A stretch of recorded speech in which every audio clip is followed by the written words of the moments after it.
ओवैसी का ये बयान है कि हमें मुगलों के साथ ना जोड़ा जाए, मुगल हमारे कोई नहीं लगते। तो आपके भाईजान किसकी मजार पर चादर चढ़ाने जाते हैं? आप किस मुंह से कहते हैं कि बाबरी हमारी है? बाबर कौन थे?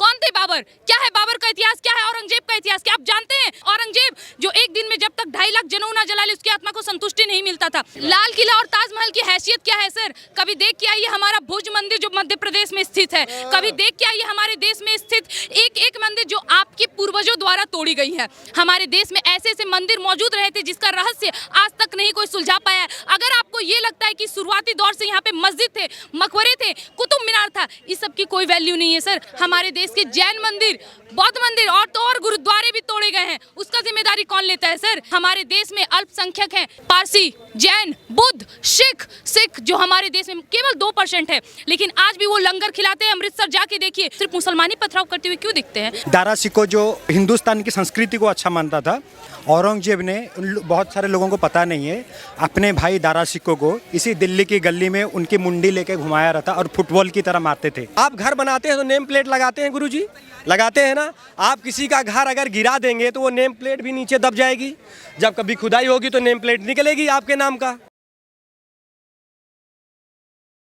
आपने क्या कभी देखा है कि किसी सिख को, किसी पारसी को, किसी जैन को, किसी बुद्ध को पथराव करते हुए, किसी हिंदू को पथराव करते हुए? सिर्फ मुसलमान ही पथराव करते हुए क्यों दिखते हैं?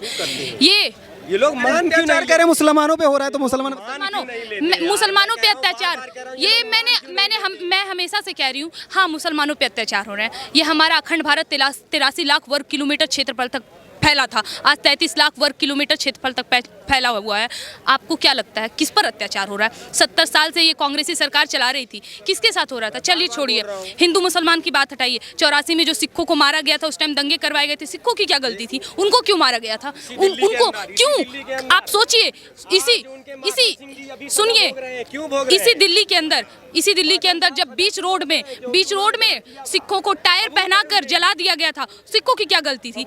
चलिए ठीक है, हमारे तेग बहादुर, जिनका मैं नाम भी अभी नहीं ले सकती हूँ, तेग बहादुर, उन्होंने हिंदू का धर्म बचाने के लिए अपना सर कटवा दिया था। ये है हमारे सिख और हिंदुत्व का परिचय। जिसने सिर काटा था औरंगजेब की, उसी की कब्र पे 1 मिनट अकबरुद्दीन ओवैसी गए और वहाँ पर मत्था टेकते हैं, फूल चढ़ाते हैं। उनके लिए क्या मैसेज देंगे? जी, अब्बा जान है ना तो करेंगे ही इतना। अब जाहिर सी बात है ना सर। ओवैसी का ये बयान है कि हमें मुगलों के साथ ना जोड़ा जाए, मुगल हमारे कोई नहीं लगते। तो आपके भाईजान किसकी मजार पर चादर चढ़ाने जाते हैं? आप किस मुंह से कहते हैं कि बाबरी हमारी है?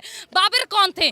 कौन थे बाबर? क्या है बाबर का इतिहास? क्या है औरंगजेब का इतिहास? क्या आप जानते हैं बाबर का कितना गंदा इतिहास? औरंगजेब जो एक दिन में जब तक 2.5 लाख जनऊ ना जला ले उसकी आत्मा को संतुष्टि नहीं मिलता था। आप कहते हैं बीजेपी हिंदू मुसलमान कर रही है? माफ करिएगा सर, हमारे देश में अल्पसंख्यक हैं, पारसी, जैन, बुद्ध, सिख जो हमारे देश में केवल 2% है, लेकिन आज भी वो लंगर खिलाते हैं। अमृतसर जाके देखिए, वो उनका हमेशा से कभी खाना नहीं।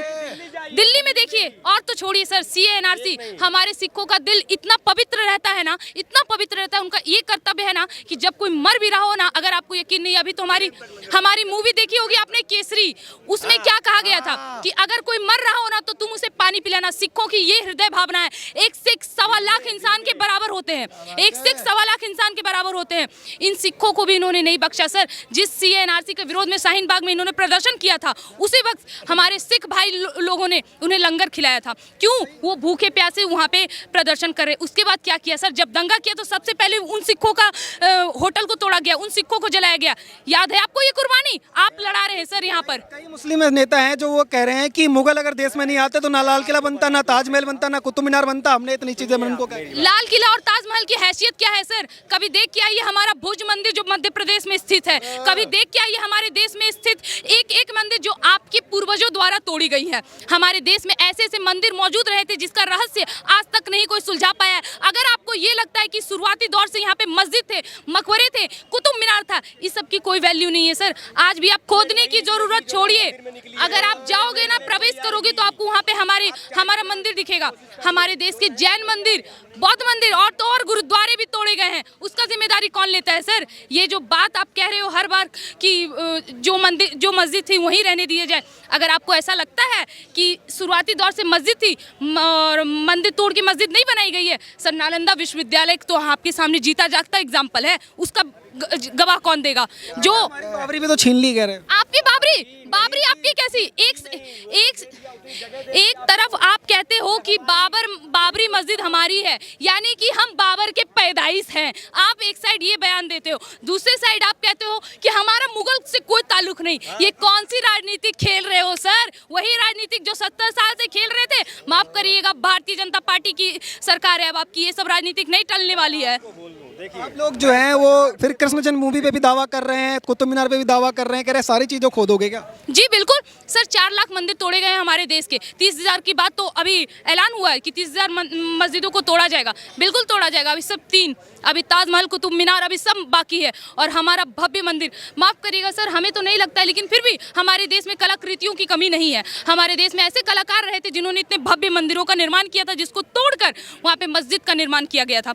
मस्जिद को अब तोड़कर वहाँ पे मंदिर का दोबारा से पुनर्निर्माण कराया जाएगा, और हमें भरोसा है हमारी सरकार पर। जिस तरह हमारे राम इतने वर्षों बरस तक वहाँ झोपड़े में रहे थे, और अब वहाँ पे राम मंदिर, भव्य राम मंदिर का निर्माण होने वाला है, उसी तरह से अब आपकी सारी मस्जिद को खोला जाएगा। अगर आप मुगल से ताल्लुक नहीं रखते हो तो आपको ये करने से कोई भी दिक्कत नहीं होनी चाहिए। अगर आपको दिक्कत है तो साफ है कि आप मुगल के ही पैदाइश हो। जिस तरीके का फैसला राम मंदिर में हुआ, वैसे ही ज्ञानवापी और कुतुब मीनार में होगा, वही होगा। आप नीचे खोद के देखेंगे तो निकलेगा। आप घर बनाते हैं तो नेम प्लेट लगाते हैं गुरुजी, लगाते हैं ना। आप किसी का घर अगर गिरा देंगे तो वो नेम प्लेट भी नीचे दब जाएगी। जब कभी खुदाई होगी तो नेम प्लेट निकलेगी आपके नाम का। वही निकल रही है। राम मंदिर जी का नाम प्लेट का निकला, नाम प्लेट चीजें वही निकली जो थी।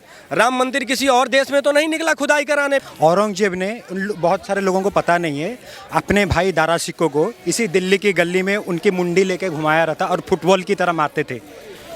दारा सिक्को जो बहुत अच्छा था हिंदुओं के साथ, मतलब हिंदुस्तान की संस्कृति को अच्छा मानता था, और इसी मुसलमानों ने जश्न मनाए थे कि दारा सिक्को की मतलब जो उसकी मुंडी काटी थी। मथुरा के मंदिर में भी निर्माण में काम कुछ कराया था। हाँ, दारा सिक्को ने किया था, और ऐसा कुछ किताब भी उन्होंने लिखा था। ये किताब क्यों लिख रहे हैं? हिंदुस्तानियों के लिए, और संस्कृत में लिख रहे थे, और कुछ और गीता पे लिख रहे थे। इसीलिए उन्होंने कहा कि ये अभी काफिर हो गया है। मुसलमानों ने को भी काफिर मान के अपने भाई को काफिर माना, लेकिन जब हिंदुस्तान का तब जो बादशाह बनना था, दारा सिक्को को बनना था। औरंगजेब ने एक तो दारा सिक्को को अपने रास्ते से हटाने के लिए मारा, और दूसरी बात उसको काफिर समझ के मारा, और मुसलमानों ने इसका जश्न भी मनाया। दिल्ली के अंदर जो कुतुब मीनार स्थित है, उसका इतिहास जो है क्या वापस से जो है सामने आनी चाहिए? सच्चाई जो है लोगों को सर जरूर आनी चाहिए। मैं बहुत साल पहले गया था कुतुब मीनार, वहाँ का जो आयरन स्तंभ देखा, मैंने स्तब्ध रह गया। और बहुत सारे कोने में या दीवार पे मंदिर की जो, जैसे हमारे मंदिर में लगते हैं मूर्तियाँ, वो मूर्तियाँ साफ दिखती है। तो वो अभी आवाज़ उठ रही है, क्योंकि पहले आवाज़ नहीं उठ रही थी, कोई आवाज़ उठ रहे थे कि कोई सुन नहीं रहा था। अभी बाबिर मस्जिद को 300 साल पहले से ही आवाज़ उठ रहा था, कोई नहीं सुन रहा था। अभी सुनने अभी आगे तो अभी सुन रहे, तो अभी निकल रहा है चीज़ें। जैसे जैसे जांच होनी चाहिए, और जो सच्चाई है वो बाहर आनी चाहिए। सर हर चीज़ की सच्चाई आनी चाहिए। जैसे कि हैदराबाद में किसी नेता ने अभी कहा कि ओवैसी को चैलेंज किया है कि जितने भी हमारे मंदिर है आप जांच कर लो, अगर वहाँ से शिवलिंग या कोई मंदिर के बदले कोई आपकी चीज़ निकल गई तो हम उसको छोड़ देंगे। अगर हर मस्जिद को चेक कर लो, अगर वो मूर्ति निकल गई या कुछ भी निकल गया तो हमारे मंदिर हमको छोड़ देना। सब निकला तो तुम्हारा और शिव निकला तो हमारा। हाँ, तो वही तो मैं बोल रहा हूँ ना, अगर सब निकला तो तुम्हारा, अगर शिव निकला या कोई और भी चीज़ निकली हमारी जैसे हिंदू संस्कृति की तो वो हमारी है। सर देखिए, मैं उड़ीसा से आता हूँ। मैं पूरी जगन्नाथ मंदिर बहुत बार गया हूँ, क्योंकि हमारी आस्था है जगन्नाथ जी से। 18 बार हुआ है सर जी, 18 या 17 बार हुआ है, लेकिन फिर भी अभी वो बचा हुआ है। मैंने 10-15 या मतलब बहुत बार गया हूँ, मैंने कभी नोटिस नहीं की थी ये चीज़। अभी पिछले बार जब गया मैंने, वहाँ पे मंदिर के मतलब चीज़ से ऊपर, जितना मंदिर ऊपर है ना, एक जगह पर पताल महादेव करके है, जितना मंदिर से ऊपर है वो मंदिर नीचे उतना ही है, मतलब अंदर जमीन के अंदर। सर मैंने पहली बार अभी देखा, जितना ऊपर है वो दिख रहा है, पूरी मंदिर जगन्नाथ मंदिर का ऊपर दिख रहा है। अगर कोई जाएगा पताल महादेव करके जाएगा, उसको देखेंगे तो वो नीचे, उसका नीचे है जितना वो दिख रहा है ऊपर। एक संस्कृति का आर्किटेक्ट ये इस लेवल इतना है। अगर कोई उसको तोड़ के उसको मतलब ध्वस्त करके अगर दूसरा बना भी देता, अगर वो निकलता तो वो वहाँ पे शिव मंदिर निकलता। नीचे से क्या करेंगे यार, तो आप मिट्टी ही भरोगे। नीचे से खोद के तो आप तोड़ नहीं सकते, आप सिर्फ मिट्टी भरोगे। जब वो मिट्टी निकलेगी, जब मिट्टी निकाला जाएगा तो क्या निकलेगा?